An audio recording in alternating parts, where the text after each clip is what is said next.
Hi, this is Carrie Mitchum. Welcome to Hollywood and Beyond podcast. Hello, I'm Graham Wood. Welcome to Hollywood and Beyond with host Steven Brittingham. Hi, Steven. This is Emily Proctor calling you. Hi, Steven. It's Melissa Anderson calling. Mr. Brittingham, this is Bill Duke. How are you, sir? Steven, this is Patrick Duffy. Welcome to Hollywood and Beyond podcast, your home for meaningful and in-depth interviews. For more guest and show news, please visit hollywoodbeyond.net. Have a question or comment for Steven? You can send them anytime to the show's official email address, hollywoodandbeyondshow@gmail.com. Steven looks forward to hearing from you soon. Thank you for listening and enjoy the show. Hey, Supernatural fans, this is Carrie Genzel inviting you to join me for Creation's Supernatural Convention in Arlington, Virginia, this coming August 12th through 14th. I will be there along with all of your favorite Supernatural stars. Join me for a free screening of Just My Imagination. I will be hosting along with the hilarious Nate Torrance, who plays Sully. There will be autographs, photo ops, a karaoke night, and so much more. Get your tickets at creationent.com. Don't miss out. Get yours today. You can receive all the latest episodes of Hollywood and Beyond with Steven Brittingham delivered to your favorite listening device by subscribing to the show on Apple Podcasts, Podbean, Spotify, iHeartRadio, or whatever happens to be your favorite podcast listening service. Don't miss out. Tune in. Thank you for listening. And now, your host, actor and writer, Steven Brittingham. Hi, everyone. Welcome to Hollywood and Beyond podcast, friends and listeners. Your home for meaningful interviews and in-depth conversations. I am your host, actor and writer Steven Brittingham. I am here in my hometown of Cincinnati. I hope wherever you may be listening to this episode today, that this finds you doing well and having a wonderful summer. I always enjoy highlighting women in film. It's something I'm very passionate about. And today is no exception.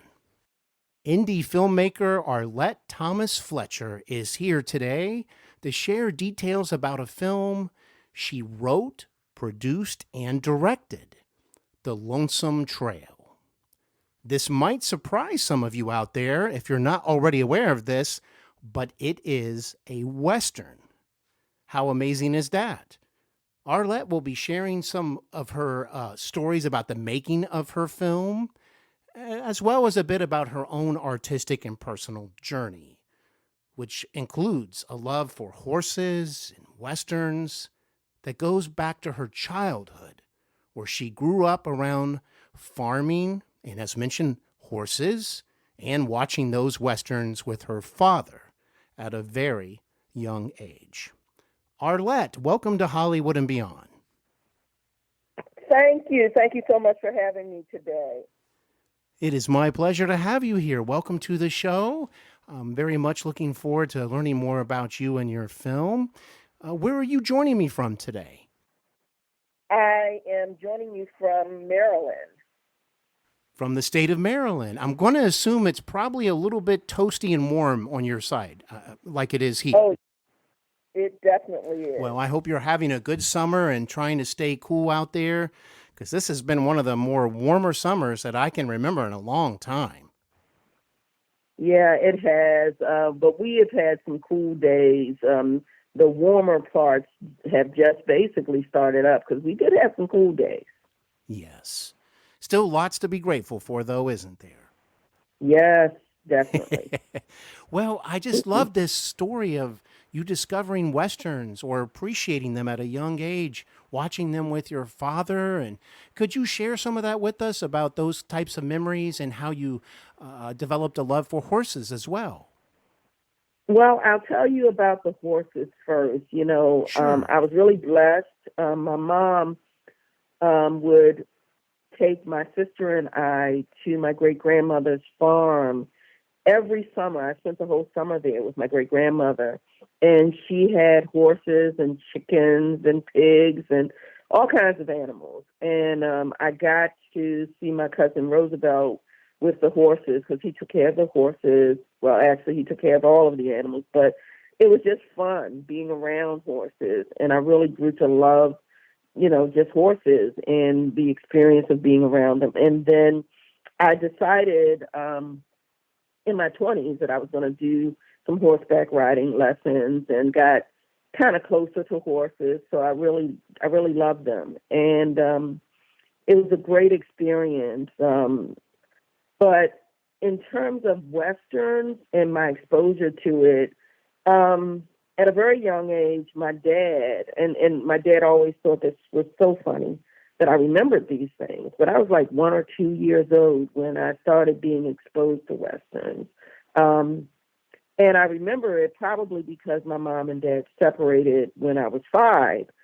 So I know a lot of people don't believe that kids know things at such a young age, but when I was 1, I remembered so many things that happened. And when I was 2, especially, just sitting on my dad's lap and watching Westerns. And it was just so amazing just sitting there with him. And I think I hold on to that memory because, he was in my life for a time and then, with my whole family together. And then he was not. I saw him outside of my family, but it was a great experience to be able to have that with him. And when I used to talk to him about it, he's passed on now, but when I used to talk to him about it, he would laugh. He said, "You remember that? You were only 1 and 2 years old." I said, "Yeah, I remember it." I said, "Oh my goodness." And so it drew me to Westerns, I think mainly because it was a pleasant time with my dad, and it was my time with him. You know what I mean? And when you're a little girl, you're daddy's little girl. So I remembered those things, and it really touched his heart that I remembered it because he said I didn't even think that little kids that young could remember those things. I said, "Oh, little kids remember things," and I said it. It kind of was burnt into my memory, and I've watched Westerns probably every day. I love Westerns. I got started writing this story because one of my very favorite Westerns was on, and I was watching it with my husband and my sons, and I started thinking, I said, God, I would really like to do a Christian Western. So because I'm very prolific, I just pulled out my laptop and I just started writing a story. And then I, said to my husband and my sons, would you guys listen to something? And they said, sure. I said, okay. I'm thinking about doing a Christian story. So I said, I'm going to call it The Lonesome Trail. I said, that's what God has given me. I said, and it's about forgiveness. And it's a story of a preacher, and it's a story of the prodigal son kind of intertwined. I said, and I would like to tell this story. So they said, okay, well, let us hear what you have. So I read them some of what I wrote, and they said, wow, that sounds really good. So then I said, well, I'm going to keep writing. So I kept writing. And then, as I was writing it, I was thinking of it as a book. And then I started, kind of flushing it out, because what I do to flush out stories is I tend to write a treatment. So as I was flushing it out, I said, I need to do a screenplay. So I worked on the screenplay, and then I got so caught up in the story, I decided, that I was going to talk to a friend of mine who does Westerns and see what he thought. And when he saw, when he, read it, he said, wow, this is really good. And I said, really? And I was going to do it as a short. And, because doing a Western feature is very expensive. So I said, I'm going to do it as a short. And when he read it, he said, well, now you need to write some more. So I wrote some more. And then I came back to him, and it was like 50 pages or more. And he said, now you're on your way to a feature. And I said, a feature? I said, I really think I'm going to do a short because, my budget. I'm trying to, stay within a certain budget. He said, you really need to do a feature. And I said, okay. So I worked on it, and kind of simultaneously, was kind of writing stuff for my book, kind of writing stuff for the screenplay, kind of writing, and just developing, and got the screenplay finished. Then I, kind of started having development meetings and just, talking to different people that I wanted to get involved in the project. And it was very exciting, just, developing it, planning it, and figuring everything out. And once we got through that development stage, then I started, kind of focusing on, what I was going to be doing in terms of the pre-production and then the production. And then, we got into, the casting. I did all the casting myself. I did have a couple of friends that were casting directors that helped me out as well. And that was a lady named Teresa Racher and Betsy Royal. They helped me out with some casting as well. But I really focused on picking the cast myself and really wanted people that could really understand the story because it was a Christian Western, and I wanted them to understand it's a Christian Western. So I wanted it to have a certain, level of integrity, and I wanted the actors to be committed to that. So the actors that I found were committed to that, and I was very excited about it. The last actor I found was the son who played Matt Barnaby, and his name is Mitchum Ross Jr., and he was great. He fit in with my team. The preacher was the next to the last, and that his name is Peter Ray. And I found each of them in different places, the cast. And the prodigal son, or the Preacher Carson's son, Colin McHugh, I found him through another actor. And then the guy who plays his brother, Joshua Carson, his name is James Poole. I found him through another actor as well, because actors tend to know good actors, and I just kind of auditioned them, and then felt good about them. Antoinette Fisher, who played the mom for Matt Barnaby, who was a good character to work with. Lamont Easter, who played Bill Barnaby, and Sister Frances was Kendra North, and then Kelly Swartz, Russell Swartz was Elizabeth Turner, and we had some great actors in this. The actor who played Michael McCrae was Donald M., and they were all great. And one of the great things was we had a family feel to the story. I mean, on the set, we were blessed because, as I said, a friend of mine, who does Westerns, his company's name One Eyed Horse Productions, and they had built a Western town.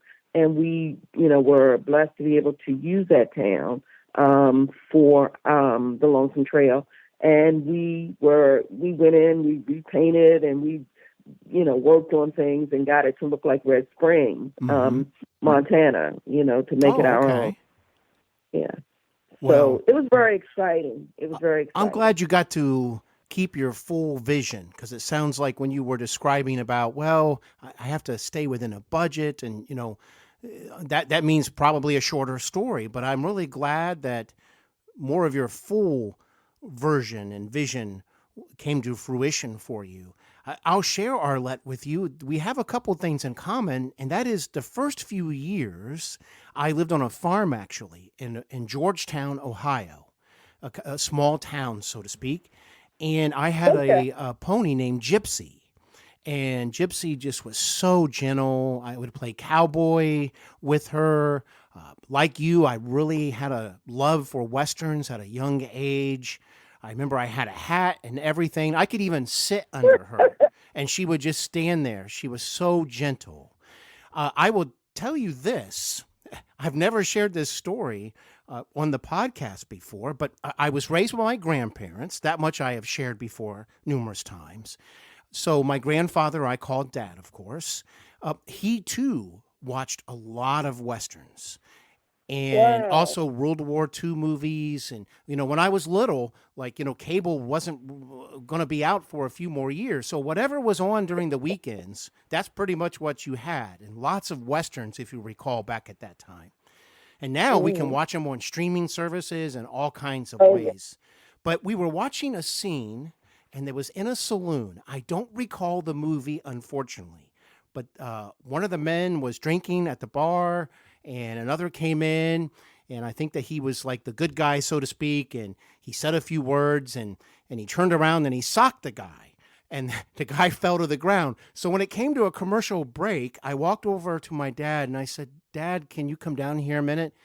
He said, "Sure," and when he leaned over, I socked him one in the jaw. And he said, "What'd you do that for?" I said, "Well, I was just doing what the guy did on TV there." And he just burst out laughing.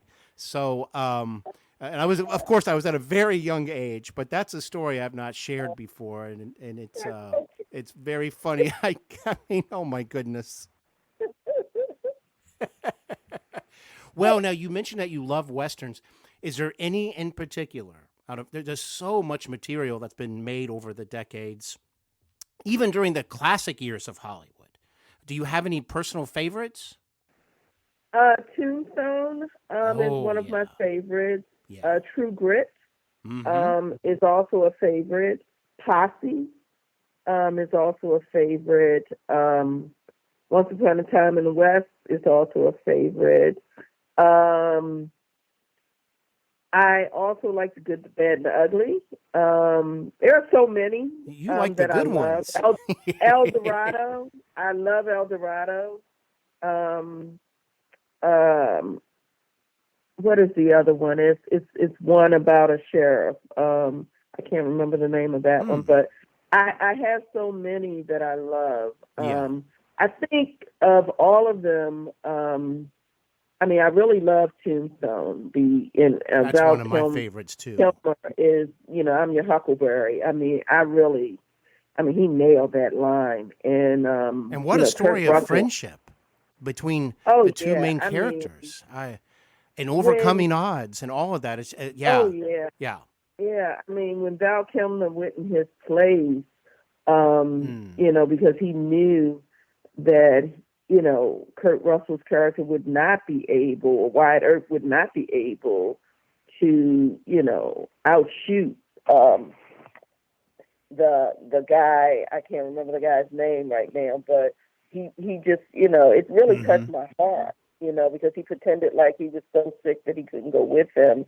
And then, it was just gripping. And then, when he showed up and he just, he defended his friend.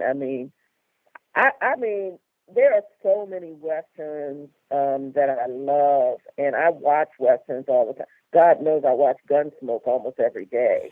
I haven't seen that in a long time, but I used to watch that all the time. But see, I watch the Rational Channel, which has a lot of Westerns, and then I watch the Western show because I love Westerns. So I get to see all kinds of Westerns. So what a treat that you get to make one, right? That must have been like a dream come true. It is, and I hope and pray I can make at least 2 more Westerns. Okay. I really hope I can. It was very exciting. I had so much fun doing it. It was a lot of work. I had one funny story. Sure. But they had a couple of them, but this one was really funny. When we were on set, one of my cast members, she loves animals so much. She plays May. Her name is Walker Hayes. And she loves horses. And she was rubbing the horse. And so we were getting ready to do a scene. And I noticed that her face was breaking out. And I said, what's going on with your face? She said, what do you mean? I said, your face is swelling up and it's breaking out. I said, you didn't look like that this morning. And she said, oh, my goodness, what do you mean? What's wrong? And I was like, I don't know. I'm trying to figure it out. So I said, well, let's go through. What have you done? Did you eat something? She said, no, I was just playing with the horse and rubbing him, and I gave him a kiss. I said, oh, Lord. I said, you're probably allergic. And she was like, oh. And so we had to go do a quick run to, like Walmart and get something for her to take to, make the reaction she had to the horse go away.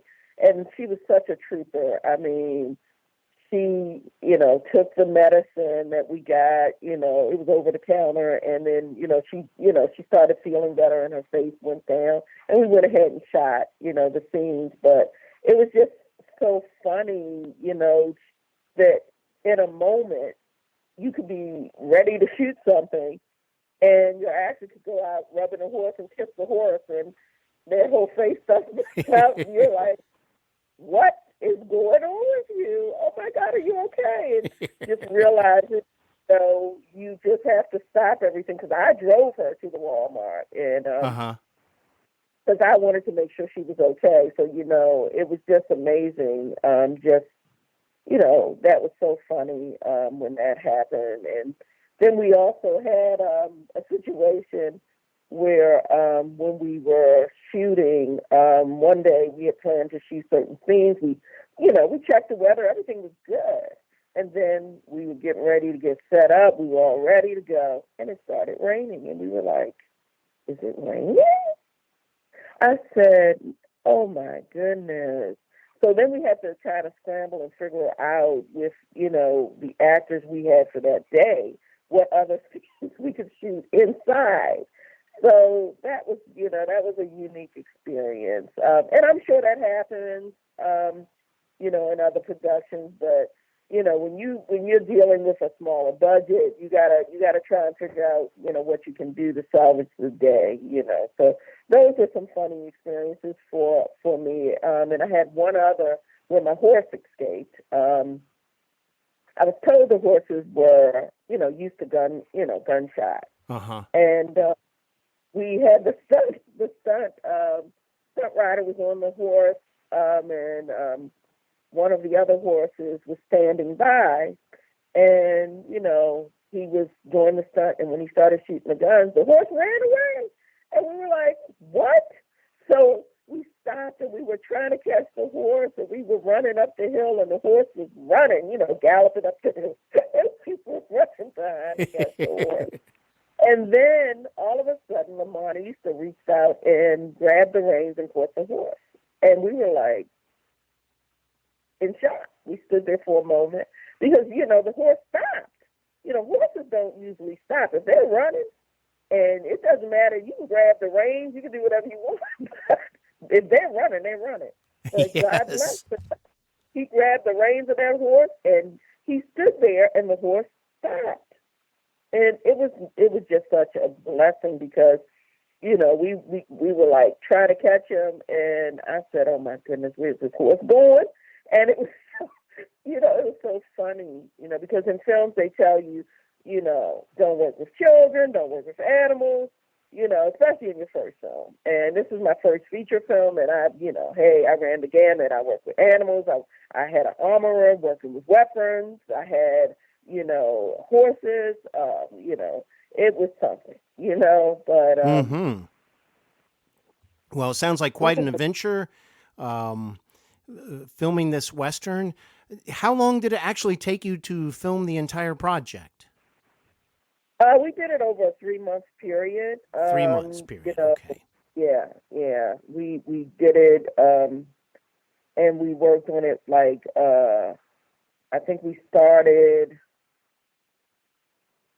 and we were kind of still working things out when we started, but we started shooting it in, I think, June. Okay. So we shot June, July, August. We finished up in August, but then we also had to do reshoots. So, even after we finished, And even after we got the assembly cut done, we still had to come back and do reshoots. And we did a lot of CGI in the film, a lot of VFX. Yes. Mm-hmm. It was done very nicely. Because, adds a lot of atmosphere. Now, let me ask you, Arlette, did you stay within your budget? No, Okay. I did not. I tried, but a film, it's just so difficult when you have so many moving parts to do that with the horses, with all that VFX. The VFX just was so much, and I worked with different VFX artists. It was just a lot of work, and so much just had to be done, just to make sure that everything was believable, and that's the key. So you might start out, you might have a VFX artist that is working on the film, and that person works and kind of flushes everything out, and you're working with that person. But then and on set I had a VFX supervisor, and then I had a VFX artist who worked on the actual film, and then after that we kind of had when I was dealing with post-production, I had a VFX supervisor and artist who worked, and we changed a lot of things that the other VFX artists did, for the actual rough cut of the film. So a lot of it was changed, a lot of it was tweaked.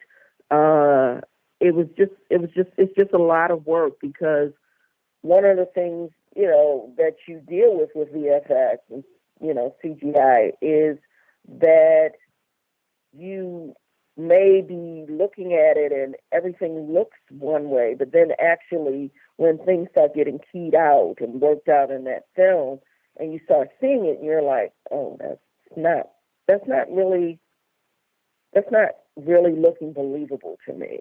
Uh-huh. So then you are starting to kind of focus on doing some other things and, pulling some other backgrounds and different things that you may have to put together, and working with the VFX artists and seeing what else we can use. And then, being able to then approve those and say, okay, these things work. Let's get rid of the other things. Let's change some things here. We also did day for night. We shot day for night. So you had to change shots that were shot in the day to night shots. So there's a lot of different things that took place, and that's it can get kind of expensive Sure. when you're dealing with all those different things. And in all honesty, you just don't know, no matter whether you budget for it when it's your first, feature film. You can budget for things, but you just don't know because it's your first feature film. It's a learning. Exactly. Now, was that your first experience with CGI as far as a filmmaker goes? No. I've done numerous music videos over probably about 12 or 15 years that are out there working with an artist, Joel Brian Thomas, who is a music artist that I've worked with. And I had worked on a lot of CGI with different music videos of his. And as a result, it really, really gave me a lot of experience. I also did a Western music video with him, which was kind of my test for my Western before I did the Western. So I did that Western music video, and it turned out very well. And we did CGI in that as well. So, in VFX. And so therefore, I was used to working with VFX artists. And definitely had been blessed to have that experience, because wouldn't have been able to do this film without that background. I see. Well, when you look back now, what lessons did Arlette learn? What did you learn as you walked away both as a person and as a creative person. Is there any lessons or perspective that you walked away with after you finished filming? Yeah. The greatest lesson I walked away with is you should have distribution for your film before you shoot it. It's very important to know where it's going before you produce it. You should also consider, marketing for your film before you actually produce it. Those are some very important things that should be considered. You also need a tremendously good line producer for your film. I think when you have a great line producer, that really, really will help you kind of work things out and know what your budget is. And that line producer can help you, realize, hey, the possibility may exist that we may have to spend more money here, or here, various areas that kind of jump out to that person. So it's great to have that person on board. You really need a tremendously good costumes, department that can handle it, and a continuity person, because it's so important to remember and keep track of that, everything that's being done, everybody's costumes. I was really blessed. Pat Jones was my costume manager. Pat Shipley helped me with getting all my costumes together. I was really blessed with just so much from, just having those people on board. And it was really one of the things that I really was blessed with was the armorer, Rigo Reyes, because you can't play with guns on a set. And we found that out from accidents happening. He really was very strict about the guns, and he trained my guys, my actors with the guns, and also helped me make decisions that make sure that everyone was safe. You know what I mean? So that's some things I took away. Definitely grateful that I had stunt people that were skilled on the film. Rigo Reyes brought those stunt people, and they did an excellent job because you really have to have people who know what they're doing. And when you do Western films, you don't want to just think that you can go out there and do it without having certain things in place. And those things are important, and I'm just so glad about that. And just a great assistant director, first assistant director is a tremendous help. So those are the things I learned. Okay. And really, I think on my next production, I definitely would make sure that I had those things, in place, even more so. Well, I'll tell you what, Arlette, I've really enjoyed listening to your stories and your answers and all that you shared today. I really appreciate it. Do you have anything around the corner? Is it another Western, or are you doing a different type of project on the next one?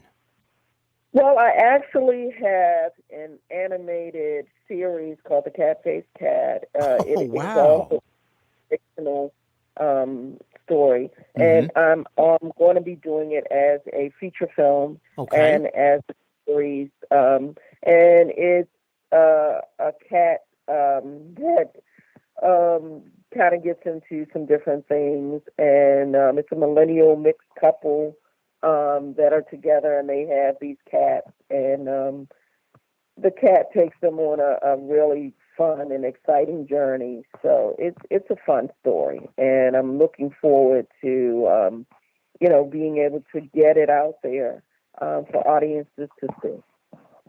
Well, I'm very excited to learn more about you today and your film. And how can folks out there see the film that we've been discussing if they want to go check it out? Well, the film is on Apple TV, iTunes, YouTube, Vimeo. The film is on Amazon Prime. It's on Dish TV, Comcast. It's also on Verizon Fios. It's on video on demand on all those platforms. So it's just about so many places that people can get it. Excuse me. You can also purchase the DVD and Blu-ray on Amazon as well.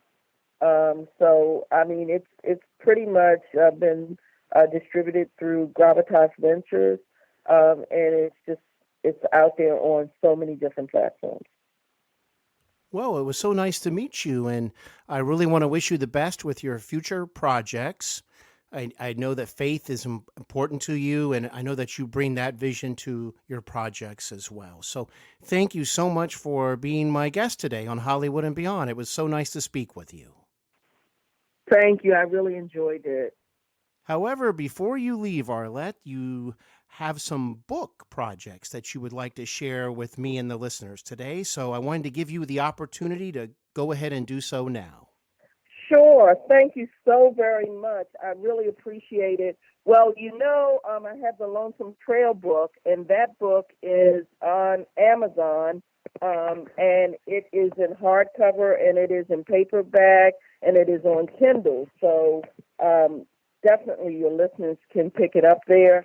I also have a inspirational book coming out in September called Giving God's Love to Others, How to Show Christian Love Behavior. And that's going to be on a lot of different platforms where people will be able to get it. It'll be in bookstores, and it'll also be hopefully on Amazon as well. I currently have another book that is on Amazon. It's a children's book, and it's called Dreamer's Journey, and that's on Kindle. We're hoping to get that in hardcover soon.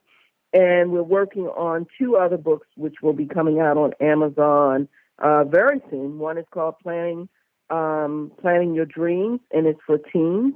And it's like a self-help book and a workbook. And then the other one is called Restarting Your Dreams, and that's for adults.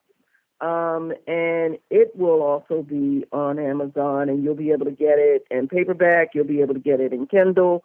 So I'm really excited about that. I also have some music out there. One of my songs is on YouTube. It's called You're Not Alone.